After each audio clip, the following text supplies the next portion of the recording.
Well, hello, and thank you so much for joining us for Public Engagement Jackpot, How Your Agency Can Win Big.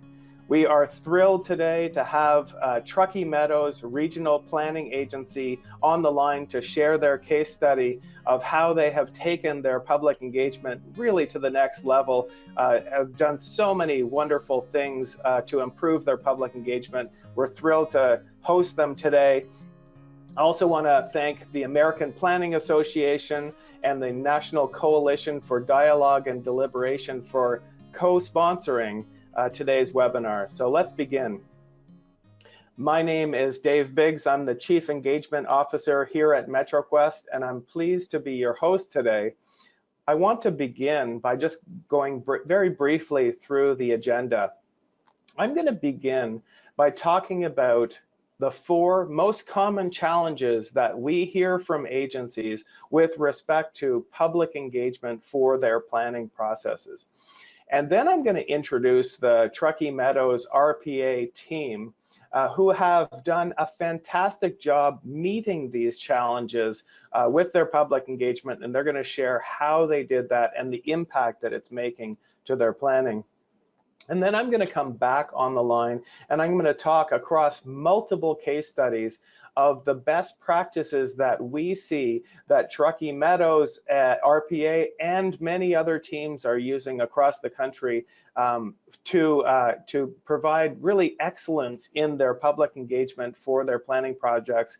And then I'm going to open it up for a Q&A, and we will take as many of your questions as possible at the end of the session. If you notice in your GoToWebinar panel, there is a question box at any time during this webinar. If you think of a question, don't hesitate to type it into the question box, and we will get to as many of those as we can at the end. So as promised, I'm going to begin with the 4 most common challenges expressed by agencies with respect to public engagement for planning projects. Number 1 is engaging beyond the usual suspects. We have a pet name for these people. We call them the STP. That's the same 10 people that show up to everything. And as expressed by so many agencies, this is the number 1 challenge. Hearing from the same narrow, small group of people is really frustrating when agencies know that there's a whole bunch of people out there that they're just not hearing from. So that's the number 1 challenge. Second is when you do have a great turnout, oftentimes they're motivated by either anger or fear, and you're managing a contentious project and you have a terrific turnout, but it's usually pretty bad news for the agency. Third is the need to educate the public about choices and trade-offs. Let's face it, the public don't spend their time thinking about planning issues all the time. They're going about their daily lives. And so they're really not aware of even what the options are out there, or that planning choices are being made in an environment where there's limitations and trade-offs associated with options. So it's important to provide an educational context for them to register their input in a meaningful way. And fourth, so many planning agencies are desiring to put into their plans some bold changes that are required to shift the direction of planning in the community. And that requires a certain degree of confidence from decision makers. And so really what we're going to look at the challenge of making bold changes and direction changes in communities. And I think Truckee Meadows RPA has done an incredible job at addressing these challenges with their public engagement. So I want to introduce their team now.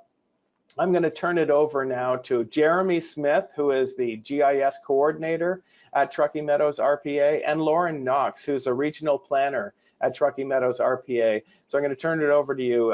Jeremy and Lauren, are you there? Yeah, hi Dave, we are there. Thanks so much for the introduction. I'm Jeremy Smith here at TMRPA. And I am Lauren Knox, and I'm also with TMRPA.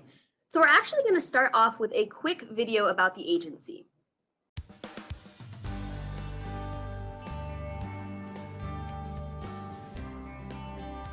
TMRPA is the Truckee Meadows Regional Planning Agency, responsible for coordinating planning across Reno, Sparks, and Washoe County. TMRPA is made up of the Regional Planning Governing Board, the Regional Planning Commission, and agency staff.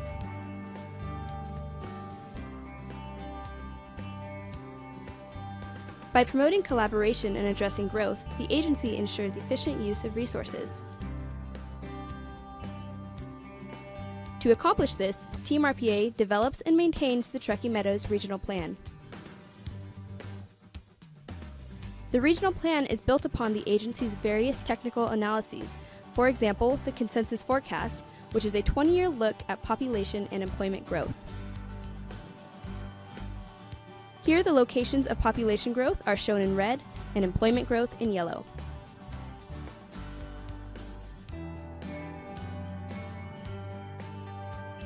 In order to do this forecast, TMRPA tracks potential development.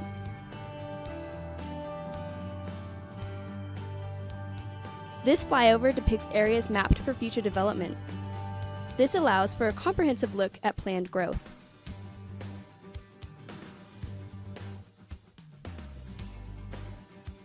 Understanding development potential helps us to imagine different futures for our region, called scenarios.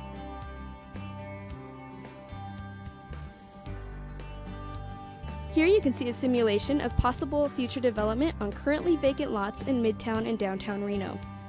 Scenarios allow us to assess potential impacts and make informed decisions about growth.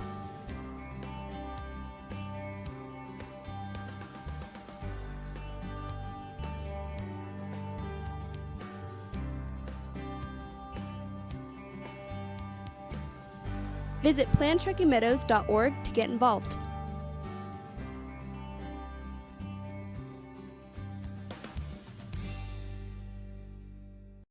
All right, so we are really excited to be here and be able to talk about the regional plan update and our public engagement strategy. So for those of you who don't know, the Truckee Meadows region is made up of the cities of Reno and Sparks and Washoe County. We also work with a variety of other regional entities, including the Reno Tahoe Airport Authority, the Regional Transportation Commission of Washoe County, the Airport Authority, and many, many more. You can see them on the slide. So as mentioned in the video, the Nevada state statute requires that we update and maintain a regional plan for our region. This update has to occur every 5 years, and we're part of that 5-year cycle right now. The regional plan update, we knew going into this one was going to be a major update, considering that there's been a lot of change to our region. So we've really seen some major shifts in population and economic growth. We've seen shifts in our demographics. We've seen some shifts in preferences.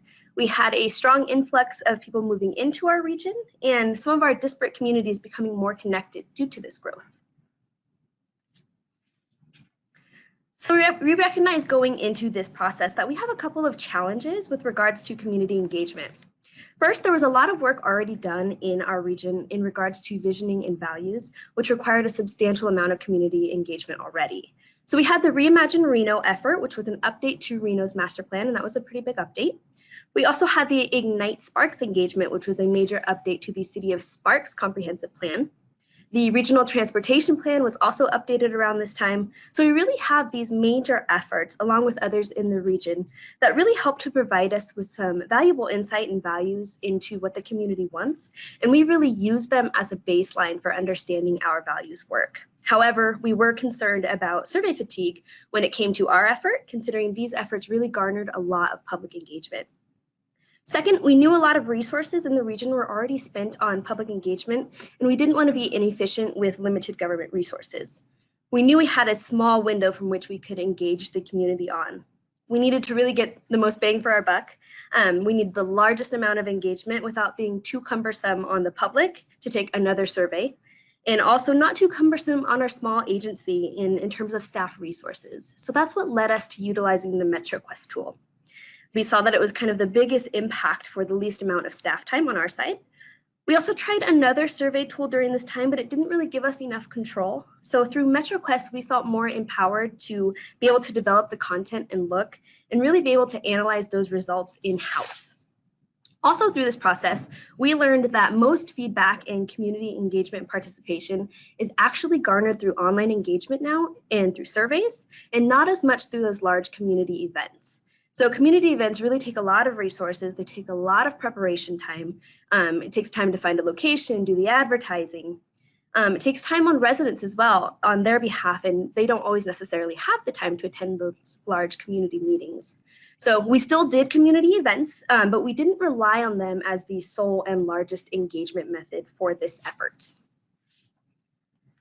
So instead of the classic approach to engagement, our approach to offset the challenges of survey fatigue and being efficient in government resources was to utilize what we're terming the snowball effect for engagement. So basically, we tried to build a base of engaged individuals. We tried to utilize a variety of methods to keep adding to that base. And then we tried to keep the momentum up and really keep people involved throughout the process. So we did this through a variety of methods.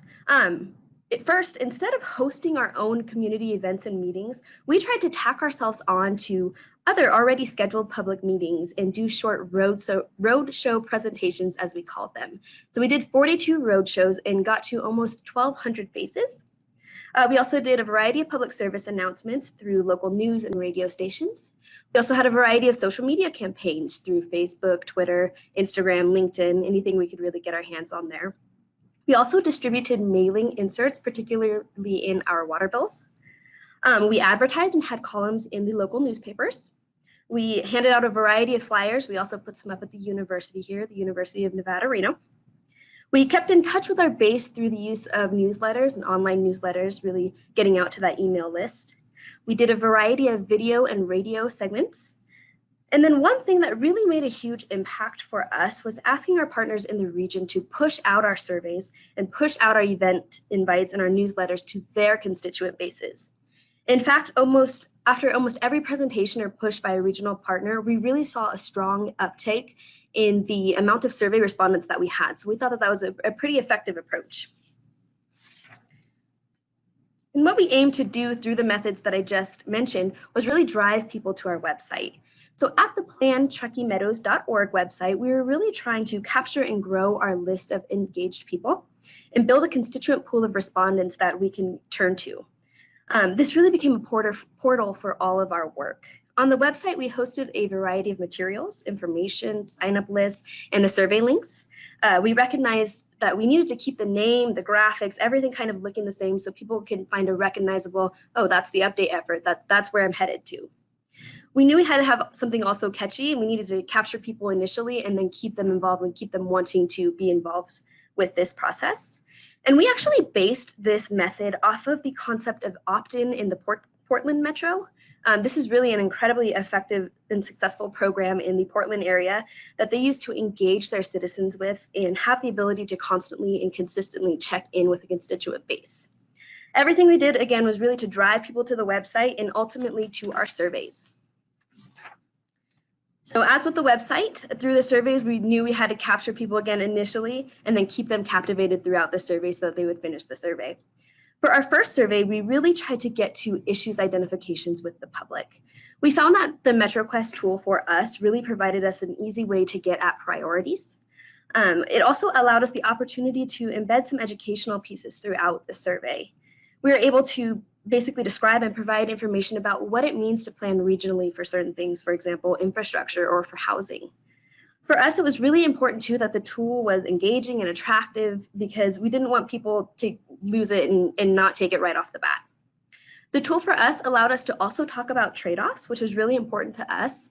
We know that if any of us could have everything for no cost, whether it's monetary or some other external cost, we would, but unfortunately that isn't realistic. So we really appreciated being able to express those trade-offs through the survey tool, which is another method of education, which we really appreciated. Also, we had an email ask at the end of our survey, which also allowed us to help keep building that constituency base and keep adding to that snowball effect that I mentioned previously. So in terms of results for our first survey, we were able to capture both quantitative and qualitative results. The quantitative results provided through the survey tool really gave us those hard numbers to utilize. Those were the basic answers to our survey questions. We found that people in our region were most concerned with infrastructure and natural environment, and that they were really interested in not sprawling. Again, we were also able to capture qualitative results. So these are really the free response answers that users were able to provide us through the tool. For these answers, we utilized kind of this lump and bunch approach, basically to really understand what a majority of the respondents were saying. We had almost 2,500 written comments that we had to go through, so we needed some approach to be able to get at what most people were saying. So here you can see the top 5 concerns based off the qualitative responses that were added. And those include housing affordability, traffic and roadway congestion, growing too quickly, schools, and concerns about sprawl. So with that, I'm going to hand it over to Jeremy Smith. Thanks, Lauren. Hi, I'm Jeremy. So yeah, we did, building on the great work we had from our first regional concern survey, we partnered with an organization that I'm lucky enough to be on the board of directors of. It's called Truckee Meadows Tomorrow. And it's an organization here, a nonprofit that is concerned with tracking quality of life metrics. And so we wanted to take a more positive spin on, what makes this a great community. And interestingly, we saw that the same things that folks were concerned about, particularly land use and infrastructure and the natural environment, were also the things that folks thought made this such a great community to live in. So really wanted to kind of double down on those topics and make them a key element of our plan update.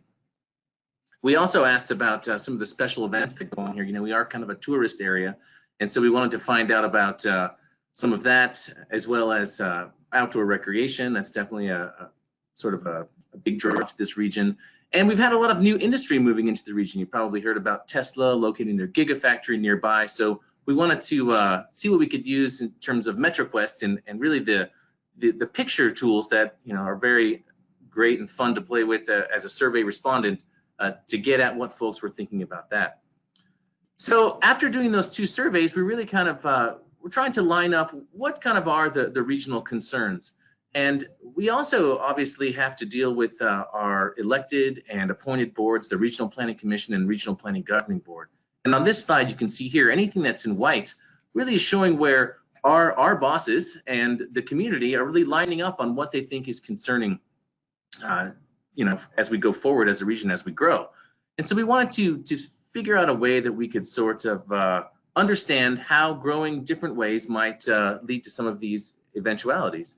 And to do that, we initiated a process of scenario planning.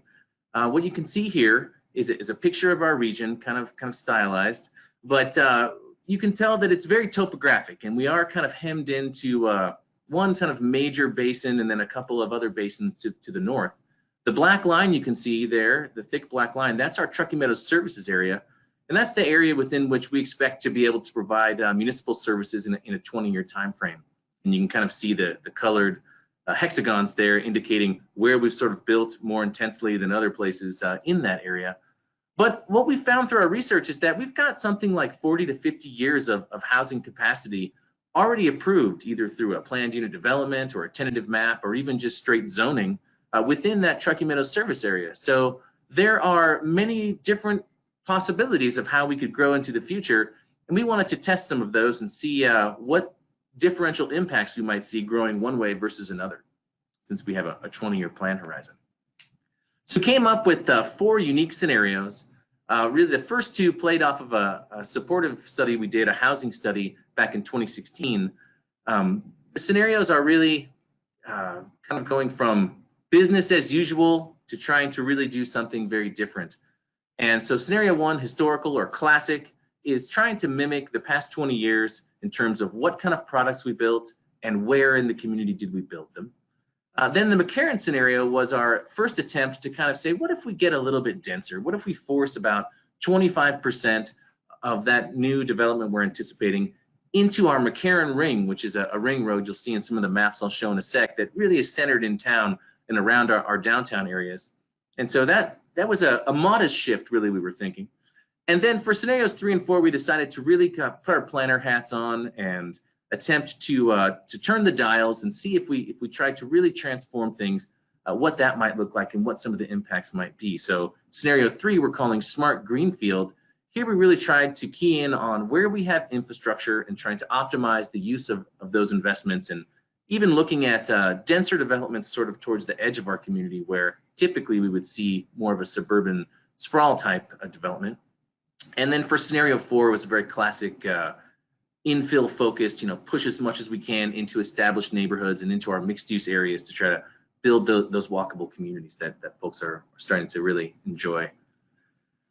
We did this through a series of technical work through GIS. What you can see here is what we're calling development priority lenses. So on the left, anywhere that you see, I should start with this, a blue hexagon, that's a high score. So that's a sort of very suitable area for development under a given lens. And then as you go to orange and red, that's getting less and less desirable. So on the left, we have the infrastructure proximity lens. This really reflects where we have built and housing and job centers and commercial businesses and that sort of thing. And thus, that's where we have infrastructure in the ground today.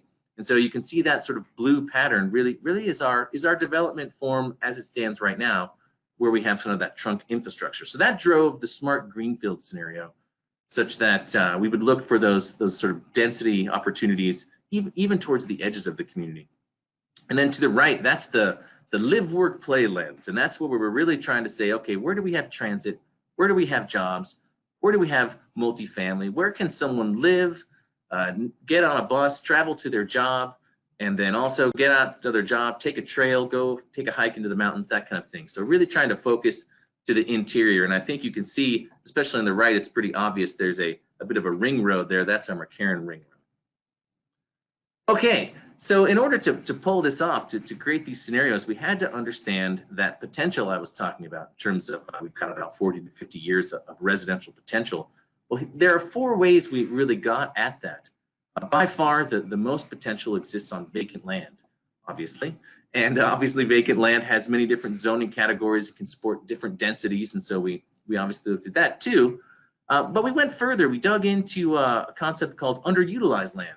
And that was land where you might have zoning to allow, say, 2 dwelling units per acre. Let's say you're on an acre. This is kind of an easy to understand example. And you could split that acre in half and put another unit on it. So that was a way we were able to sort of squeeze out from existing areas that are built what might be possible in terms of additional units. Further, you can see in the map there that's on the slide, the jurisdictions here, Reno and Sparks and Washoe County, have indicated areas that they want to see redevelopment occurring. And so we looked at those, and we could kind of control the amount of redevelopment that we might see. And really that is in terms of taking away a job use and adding a residential use. And finally, upzoning. This is the idea that certain parts of our region are zoned for super low density, and we could actually realize a lot more units, especially on vacant land, with upzoning, which is really kind of the master plan process in general, where someone comes in and wants to take an undeveloped parcel or set of parcels and turn them into a community. So that's how we got at where we could actually put units. We broke it down a little further. These are our neighborhood categories. So we had 5 major neighborhood categories because they are somewhat different. In that maroon color that kind of runs along sort of like a cross through that TMSA shape, that's our mixed use sort of core area. And that's where we have very sort of permissive zoning that can go from actually a density minimum up to no maximum. So theoretically could really take a lot of units and job growth as well in that area. Then we further have our existing neighborhoods. That's in orange. Our state statute that kind of brought us into being indicates that we should try to limit premature expansion, and we should also try to sort of not force, but push development if possible into established neighborhoods and infill. So we want to be recognizing where we have those established neighborhoods. Approved planned communities, those are the dark blue areas. Those are areas that have gone through the master plan process. They're not currently built yet, but they have an entitlement, like a tentative map or something like that. I skipped over the employment areas. Sorry, that's the light blue areas. You can see little airport symbols. Those are just really almost 98 to 100% employment areas, and we feel like those will probably continue to be that. So we didn't really model a lot of housing in there, but we did use them to model employment future. And finally, we have those undeveloped areas, even within our TMSA as it stands today, that black line. You might look out to the northeast and see kind of an L shape over there. That's really sagebrush and hills. but it is inside our service area, and one day it could become something. So we wanted to make sure we were cognizant of where those areas were. And then finally, one more slice at it, and that was, especially around housing, the density classes. And so if you look at these boxes I've got here, there's 5 density classes going from very low density, half-acre lots and larger in that gray box in the top left, all the way down to greater than 30 dwelling units per acre in our high-density multifamily category down to the bottom right. Historically, we've built about 46% of the light blue category, moderate density single family, which is something on the order of 2 to 7 units per acre. In the past 20 years, we built about 52 to 53% of that. So we really had kind of an uptick during the early 2000s, especially of suburban type development. Since the recession was starting to recover, we're seeing a lot more multifamily. So that's kind of an encouraging sign in terms of getting those densities and optimizing. And also it has a big impact on affordability. So we took all of those kind of different pieces and we were able to create, for any given scenario, this matrix of scenario targets. And so on the left first column with those 5 housing types, across the top, really the neighborhood categories that I discussed. And then we looked at where were we going to put stuff. So this is actually the matrix for the, I showed a picture of the classic growth areas, but this is the matrix for the infill area. And so you can see 65% of the new units we're forecasting, we wanted to put into infill, mixed use, and redevelopment areas, and then only 35% into the greenfield type subdivision areas that are more of a classic suburban sort of signal. And looking at our forecast that we do here at TMRPA, we anticipate around 110,000 people in the next 20 years. And that translated for us to about 44,000 units. So these are all shares of about 44,000 units, and every single scenario was targeting that same unit count. But where we put stuff obviously varied distinctly between the 4 scenarios, and that's how we were able to get to differential impacts. And so here we have a slide showing one of our scenario results posters that we made for some of our public engagement. On the left there, that's the McCarran scenario. So we started with kind of a map of where the new units would be locating. And then on the right side of that poster, all the different metrics that we used as evaluation criteria. We had 18. I don't know if I can remember all 18 from memory, but they were things like land utilization. So how many acres were taken up by the new development? What about home prices? We did kind of a fun interpolation exercise where we made Jeremy's Zillow. I was able to value all of the properties, both existing in the region and into the future, and get a feel for, maybe what about affordability or even property tax revenues? How might those change? We looked at housing mix. We looked at wastewater generation. We have 5 regional wastewater treatment facilities, and they all have different capacities, both functional and permitted capacities. And they have so many gallons per day going to them right now. And it's kind of a big concern in our region right now. A lot of places have an ocean to dispose of their wastewater, treated effluent rather, but we don't. We have closed basins, so we have to have a very high level of treatment. So we wanted to know, how do the different scenarios interplay with our treatment facilities? You could, same thing for schools. That's the graph on the right there. You can see that the 4 scenarios are pretty much color-coded, blue, red, green, yellow. And you can see there are differences in terms of school zones based on each scenario. You might notice a yellow spike on the left side of that. That's the inside McCarran school zone. The infill scenario really put a lot of students into that zone, whereas the blue, the classic scenario, was more of an edge signal, right? And so not as many students got generated in there. And obviously that's converse to the graph on that part on the far right, where you see a big blue spike in the North Valleys. And that's the area, basically, obviously the north of town, and they're separate little hydro basins, but they're kind of a growth area. So looking at what those impacts might be to schools, super helpful for the school district. We worked with the Transportation Commission, ran each scenario through their transportation demand model to get a feel for air quality issues, vehicle miles traveled, mode share, that sort of info. So we tried to bring as much evaluation criteria to bear as a way for us to have that discussion with our community and with our elected and appointed leaders about what should be the direction of our new regional plan and what should we be shooting for. And to get the word out about this scenario work, we did quite a few things. We hosted many lunches. We like to get face-to-face whenever possible, so we had a week-long thing of food for thought lunch meetings where folks from across different industry types, the public, private sector, they all came and we fed them and we showed them graphs and maps. That was fun. We did meetings with our regional plan update working group. That consists of staff from the 3 jurisdictions and from some of our affected entities that Lauren mentioned up front, the airport authority, the school district, that kind of thing, so that we're collaboratively building this plan for the future. Obviously, we talk to our bosses again all the time. We hosted joint meetings with those folks. We also presented to community stakeholder groups and interested parties such as the contractors group, for example, or a builders association. And we're continuing to do those meetings to this day as we continue to draft the plan. But where we really got a lot of engagement was around launching the MetroQuest survey that showed scenarios. We had a big community conversation. We had about 80 to 100 folks that came, and we did some in-the-room exercises with the maps and the charts, but we also launched the MetroQuest scenario survey, and that is where we got a great response from the community around which scenarios they really thought were the right way forward or that they preferred. So here's just a picture of us. It really happened. There's me, right, and a bunch of folks in the audience, and it was a pretty good turnout, but it did suffer from a bit of that, what Dave spoke of earlier, which was the usual suspects.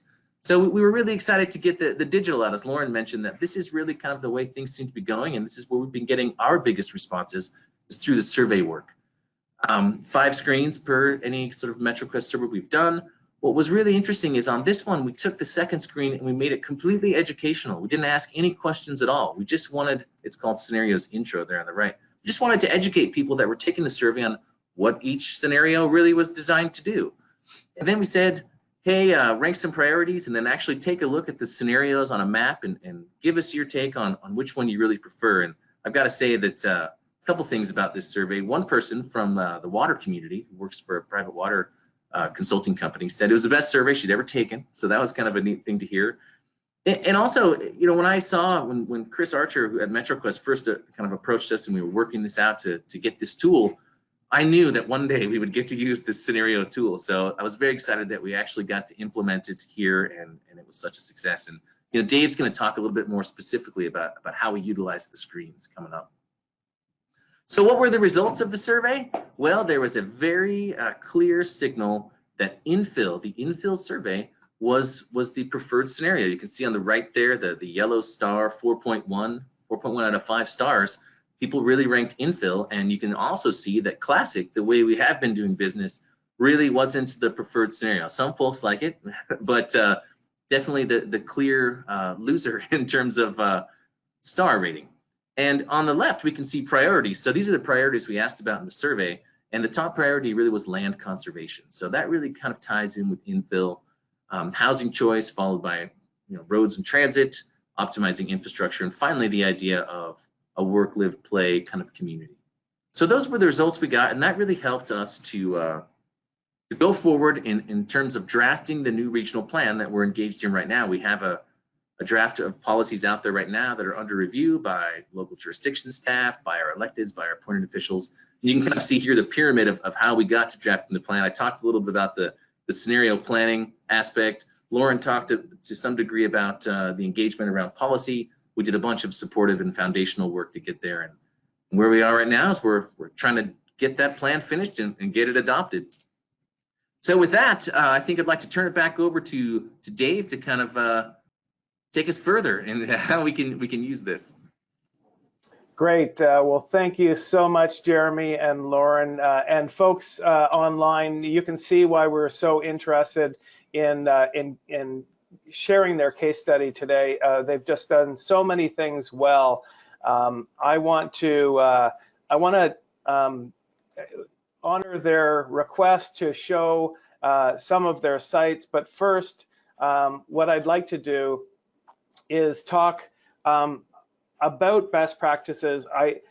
They might not realize this, but they have been really following best practices with their public engagement work. And it's great pleasure for me to work across many different industry associations, looking at best practices and teasing out what's working across multiple case studies that are having the success that they're having with their public engagement. We also have many customers using MetroQuest to draw on, and so it gives me a wonderful vantage point to look at what's happening across the country and to tease out best practices. So I'd like to talk a little bit about my tips for success with respect to public engagement for planning. And I want to frame it in terms of those challenges that I talked about at the beginning that I think the Truckee Meadows RPA team are doing such a good job at addressing. The first one is going beyond the usual suspects. Now, one thing that we have learned is there's a critical relationship between attitude and motivation. You're always going to have people that are positive and people who are negative, but the most of people are going to be in the middle, where they're moderate in their viewpoints. And where you are on this spectrum dramatically affects how motivated you are to come out and participate in something. And so if you find that there's a lot of people who are negative in your public engagement, it's probably that the barrier to participation is just too high for people that are less motivated, but still have some interesting ideas on what they would like to accomplish. So in order to bring in this entire range of opinions out there and attitudes, it's important to have the lowest barrier to participation possible.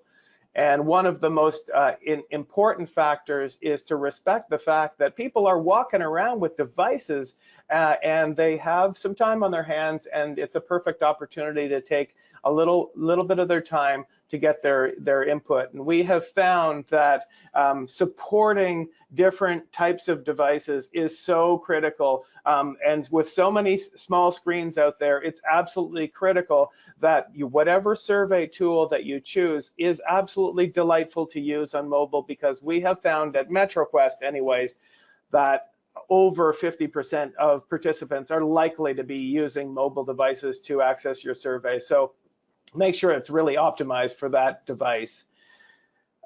It's so important when you're trying to get those less motivated people. It's so important to be respectful of their time and their level of commitment that they're willing to spend to give you their opinions. We have found about 5 minutes is the perfect amount of time to design your survey around.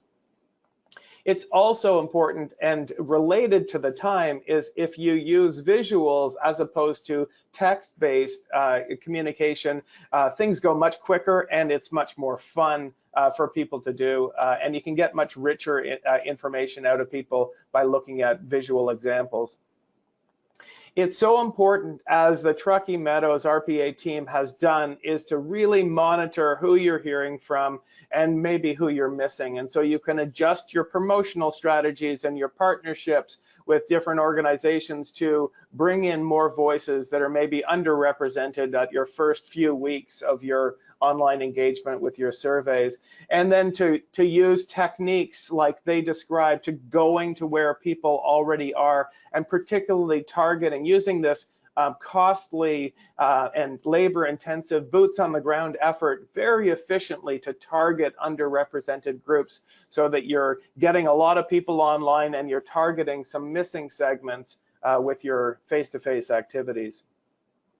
And in the category of managing contention, when you do have projects that are getting people fired up, it's important to keep privacy in mind. It's a very intimidating thing for somebody to be at a public meeting where there's all kinds of people yelling at each other and getting all fired up, especially if you have a different point of view. We often find that those noisy voices are a vocal minority in the community, but people who have a different point of view are just intimidated to speak up. And that happens with online forums as well, because people feel like they're going to be open to criticism from other participants. So keep in mind that you need to create a safe place for people to register their views without fear of ridicule. It's important, as they have done, and I'll show you the examples in a minute, begin with the right question. Asking people about their priorities relating to the planning issue that you're dealing with is absolutely the best way to start, because it really sends the message, this is about you and what's important to you. And of course, anything that you can do to make the survey enjoyable is going to go a long way to help people get involved, stay involved, complete the survey, share it with their friends, and so you can get at that broad demographic that you're interested in engaging. Now, with respect to engaging or educating people about trade-offs and choices, there's a number of things to keep in mind. Planning issues require something more typically than the typical kind of multiple choice survey questions. And so it's important to pick different types of activities which can engage people in learning about the options, using something like a visual preference survey, or learning about the limitations using coin games or other interactive mechanisms, learning about futures using scenarios. There's all kinds of ways to customize the online experience to communicate the nature of choices and trade-offs. And we have found at MetroQuest that gamification is a great way to make it fun for people, but also help communicate limitations and trade-offs and choices. So, this coin game, dragging coins into different categories, communicates that there's scarcity. We can't fund everything at full levels. What are we going to focus on? The scenario tool that Jeremy talked about, helping people understand the pros and cons of different options, and of course the funding balance tool, and many other ways of gamifying that experience. And lastly, gaining support for bold change is so critical in many planning efforts, and they have done a great job with this, really looking at the checklist of what criteria do you need to keep into consideration when you're trying to create actionable results that can be defended and decision makers will then take heed. Critical mass, diversity of participation, informed input, can we trust that the information coming back is informed, and make sure that the information that you're getting is quantifiable, that you can present it to decision makers in a really easy to digest way. So with those in mind, it's important that your online engagement both has quantitative and qualitative options for participating. So for example, this visual preference survey, you can very quickly rate it on a scale of 1 to 5, but you can also add an additional comment, so you can give, you can characterize your input, but we come away with graphable results on which of these options are preferred. And it's important to really mine the results that you're getting very, very specifically to put them right into your planning documents so you can bolster your recommendations with community input. So I'm going to turn now to show you some of the examples that they used and just give you a look at what they were working with when they were creating these surveys. So here is their dashboard where you can see that they have many surveys that they have done. Some are already are in the engagement phase at this point, and these ones are being built. So this is kind of where they create their survey options. And when we go through here, you can see that you can monitor when something is in the engagement phase, you can monitor how much participation you're having. And this is a great way of understanding which of your promotional efforts is really making the most impact. And you can also monitor the demographics of who you're hearing from. So for example, you want to make sure that you're hearing from people of all income levels. So here they are, all income levels are well represented, or age groups, or any of the other demographics. So if you do have anything that's underrepresented, you can target that in your promotional efforts. And of course, using the tools within MetroQuest to pick screen types that are going to be most fun and interactive and educational. I think they've done a terrific job. So let me show you 3 examples of how they used the online engagement for different planning issues, I think in a creative way. So the first one that Jeremy talked about, the scenario tool, where they started with educating people about what the nature of the scenarios were.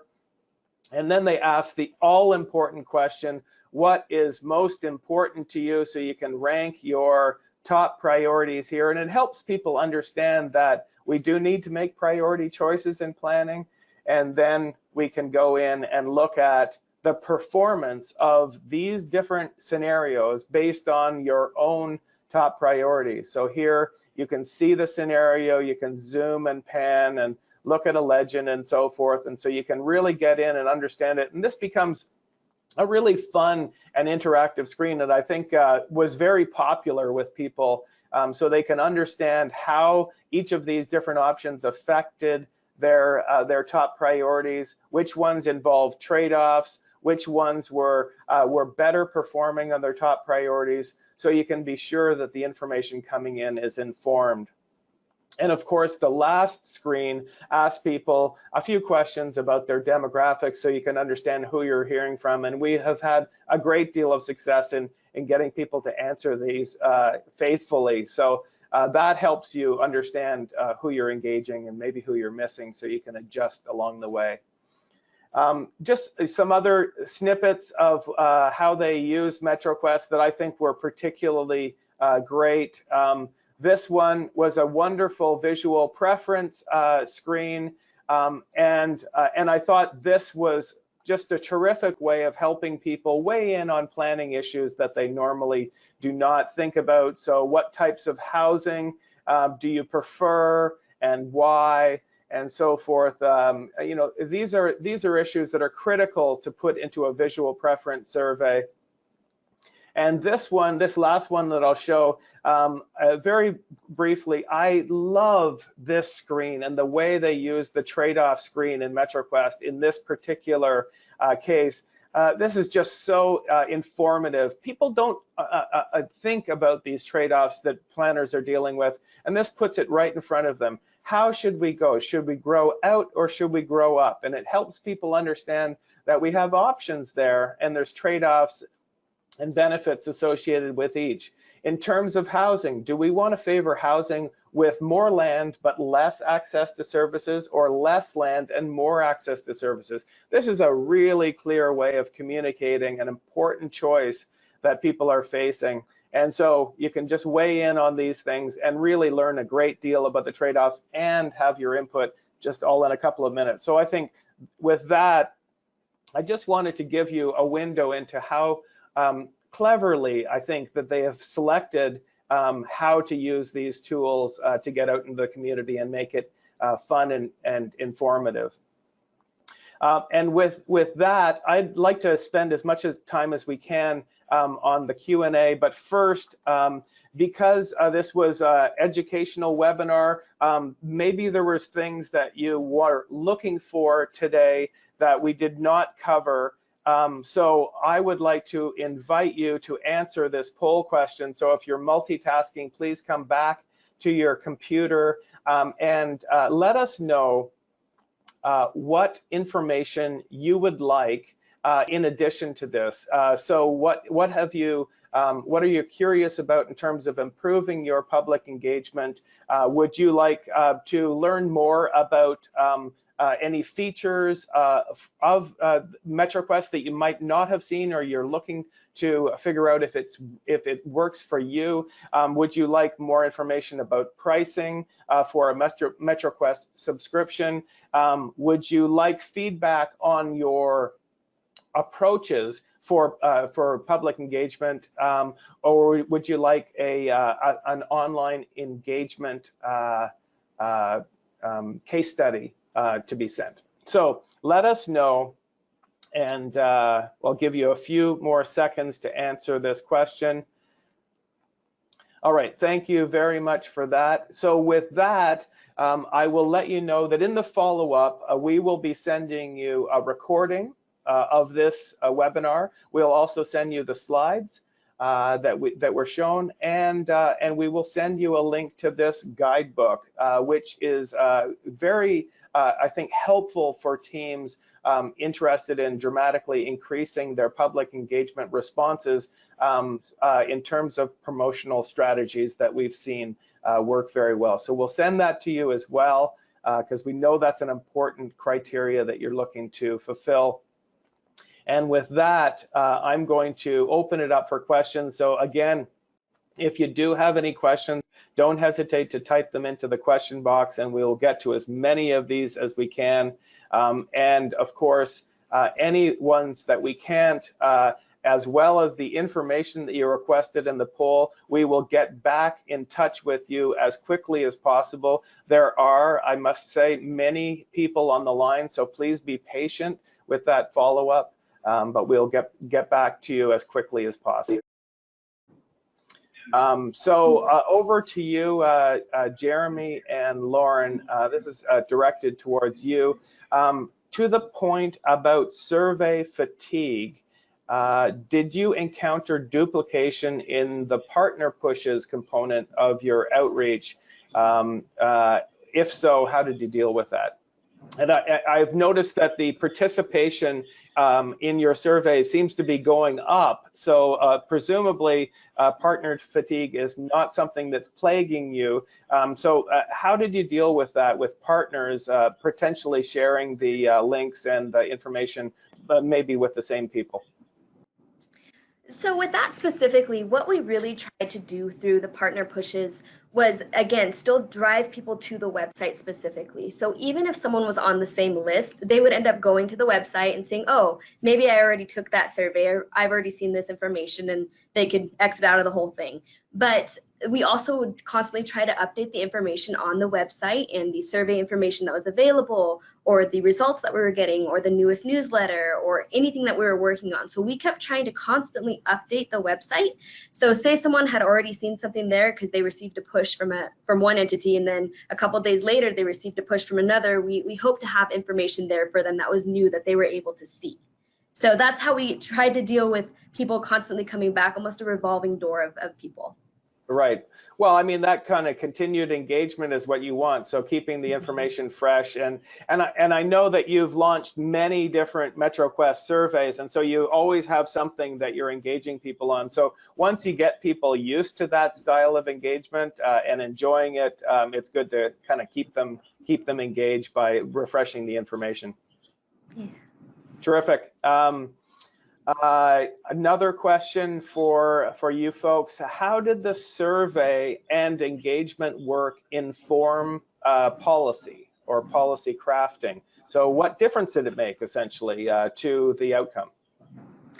Well, luckily for us, the community really wanted to push that infill concept and really reduce and minimize sprawl. And luckily for us, that's also one of our mandates. And so it was really helpful to us from both ends, right? So we have Nevada revised statutes saying we need to limit premature expansion and promote infill and growth in established areas. And then we have the community also saying, hey, that's what we want. So it really helped us to develop policy that would implement both of those visions and try and move that piece forward.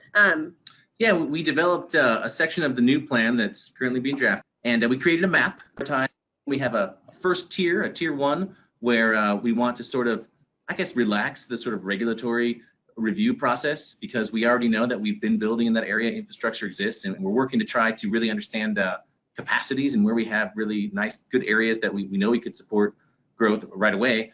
Then we have within that TMSA a second tier, which is it's kind of the sagebrush land. Sometimes it might have an entitlement, but it clearly doesn't have infrastructure or any development there today. And so that's where we would want to try to impose maybe a slightly more rigorous review process through our commission and elected board before we start turning those lands on.